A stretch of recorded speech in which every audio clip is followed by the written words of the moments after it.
Hello hi friends, welcome back to Sai Surya cooking channel. ఈరోజు అయితే కందిపప్పు ఎర్రపప్పుతో మనం పప్పు చేసుకుందామండి. 2 రకాల పప్పులు వేసి చేసుకుంటే చాలా టేస్టీగా వస్తుంది పప్పు. నెక్స్ట్ కొద్దిగా శనగపప్పు కూడా యాడ్ చేసుకుంటే ఇంకా బాగుంటుంది, కానీ నేను ఈ రెండింటితో చేసి చూపిస్తానండి. ఓకే, ప్రాసెస్ అయితే దీన్ని కడుక్కొని కుక్కర్లో వేసుకుందాం. ఒక గ్లాస్ పప్పు వేసుకున్నాం కదా, ఒక 2.5 వేసుకోండి దీంతో. అలాగే ఈ చిన్న గ్లాస్ కూడా కొలత చెప్తున్నాం, ఇది కూడా 2 గ్లాసెస్ వేసుకోండి. దీంతో కూడా ఒక 2 గ్లాస్ వేసుకుంటే అసలు అప్పుడు పొంగకుండా కరెక్ట్గా సరిపోతుంది. ఇప్పుడు నెక్స్ట్ మనం ముందు కట్ చేసి పెట్టుకున్నాం కదా ఆనియన్స్, పచ్చిమిర్చి, ఇవి కూడా ఇందులో వేసేసుకుంటాం. అలాగే టొమాటోస్ని కూడా ఇలా కట్ చేసి వేసుకుందాం. కంప్లీట్గా ఏం కట్ చేయని అవసరం లేదు.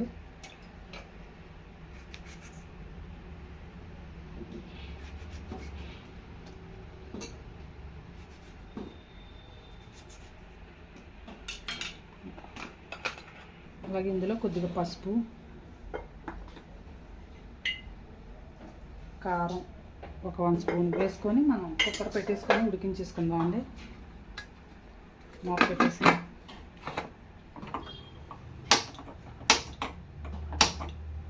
స్టవ్ వెలిగించుకొని పెట్టేసుకుందాం, విజిల్ పెట్టుకుందాం.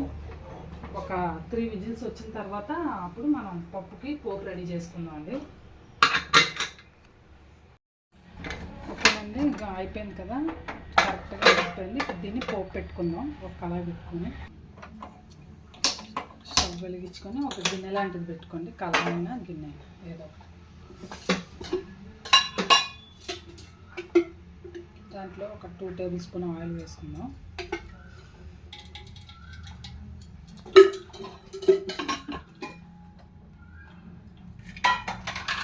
నెక్స్ట్ కొద్దిగా 1/2 చెంచా జీలకర్ర, అలాగే ఒక 1/2 స్పూన్ ఆవాలు,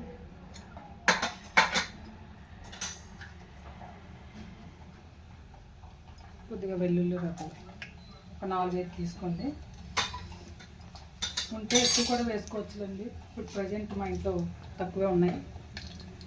అలాగే ఎండుమిర్చి కూడా వేసుకోండి.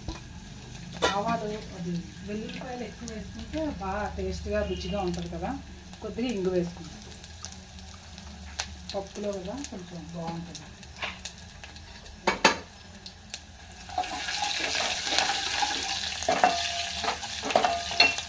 వెల్లుల్లిపాయలు ఎక్కువ వేసుకుంటే రుచి బాగుంటుంది. కొంతమంది పప్పులో వెల్లుల్లిపాయలు అంటే చాలా ఇష్టం కదా.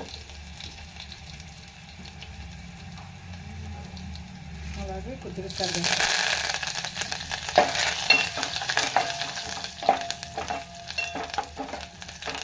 మీకు చెప్పాను కదండి, నేను దేంట్లోనైనా సరే మునగాకుంటే డెఫినెట్గా వాడతానని. అలాగే ఇగో ఇంత గుప్పెడంతా మునగాకు చాలా బాగుంటుంది. అలాగే కొద్దిగా 1/2 స్పూన్ జీలకర్ర పౌడర్ వేసుకుందామండి, 1/4 స్పూను, కొంచెం 1/4 స్పూను ధనియా పౌడర్ వేసుకున్నాం. మునగాకు వేస్తే మంచి ఫ్లేవర్తో పాటు చాలా ఆరోగ్య ప్రయోజనాలు కూడా ఉన్నాయి కదండి. కంటి చూపు అది కూడా బాగా కనిపిస్తుంది. సైట్ అలాంటి ప్రాబ్లమ్స్ ఏమైనా ఉన్నా కూడా బాగా కనిపిస్తుంది అన్నమాట. సో క్యూర్ అవుతాయి అలాంటి ప్రాబ్లమ్స్ అన్నీ. ఇందాక ఉప్పు వేసుకోలేదు కదండి, ఫైనల్గా సరిపడినంత ఉప్పు. ఫైనల్గా ఈ పప్పుని ఇందాక కుక్కర్లో పెట్టుకున్నాం కదండి, అందులో ట్రాన్స్ఫర్ చేసుకుందాం.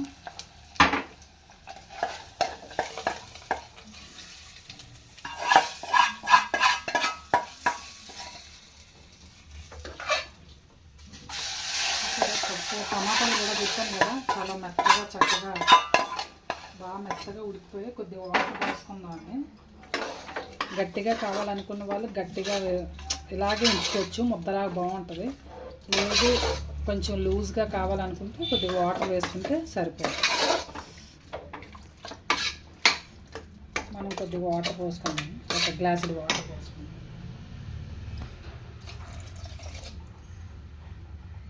కొద్దిగా ఇంకొక అంటే కావాలనుకుంటే చెప్పాను కదండి, లూజ్గా కావాలనుకుంటే కొద్దిగా ఇంకొంచెం ఇంకొక 1/2 గ్లాస్ వాటర్ వేసుకోండి.